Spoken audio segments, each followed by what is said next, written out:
আবারও বিমান দুর্ঘটনা উত্তর আমেরিকায়। এবারে শিকার ডেল্টা এয়ারলাইন্সের একটি এয়ারক্রাফট। কানাডার পিয়ারসন আন্তর্জাতিক এয়ারপোর্টে অবতরণের সময় উল্টে যায় যাত্রীবাহী বিমানটি। অল্পের জন্য প্রাণে বাঁচেন ৮০ আরোহী। আহত ১৭ যাত্রী হাসপাতালে চিকিৎসাধীন। দুর্ঘটনার কারণ জানতে চলছে তদন্ত।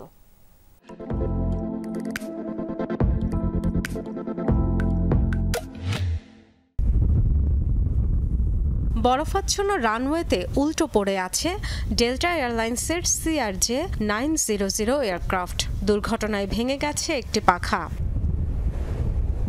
৭৬ যাত্রী ও ৪ জন ক্রু নিয়ে মিনিয়াপোলিস থেকে টরন্টো ফিরছিল বিমানটি। স্থানীয় সময় সোমবার দুপুর ২:১টার দিকে হয় দুর্ঘটনা।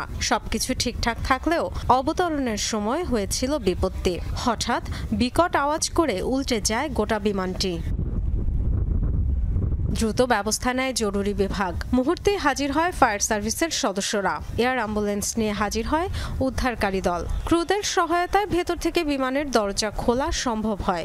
একে একে বের করে আনা হয় আরোহীদের। সবচেয়ে স্বস্তির বিষয় কোনো প্রাণহানি হয়নি। আহতদের হাসপাতালে নেওয়া হয়েছে। যাত্রীদের মধ্যে ২২ জন কানাডার নাগরিক, বাকিরা বিভিন্ন দেশের। দুর্ঘটনার কারণ জানা যায়নি এখনো।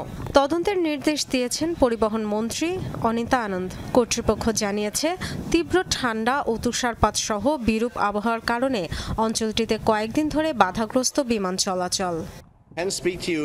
দুর্ঘটনার কারণ জানতে ট্রান্সপোর্টেশন বোর্ডের অধীনে তদন্ত চলছে। এখনই মন্তব্য করা ঠিক হবে না। আমাদের জরুরি বিভাগ খুব ভালো কাজ করছে।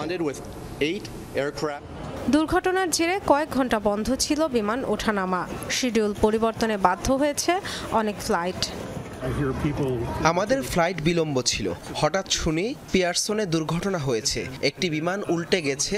চমকে উঠলাম। সে সময় বিমানবন্দর বন্ধ হয়ে যায়। গেল জানুয়ারিতে পরপর দুটি বড় বিমান দুর্ঘটনা হয় কানাডার প্রতিবেশী যুক্তরাষ্ট্রে। ওয়াশিংটনে সেনা হেলিকপ্টার ও যাত্রীবাহী বিমানের সংঘর্ষে নিহত হয় ৬৭ জন। ফিলাডেলফিয়ায় বিমান বিধ্বস্ত হয়ে প্রাণ হারায় ৭ জন। ডরোথি তস্ট্রিন, যমুনা নিউজ।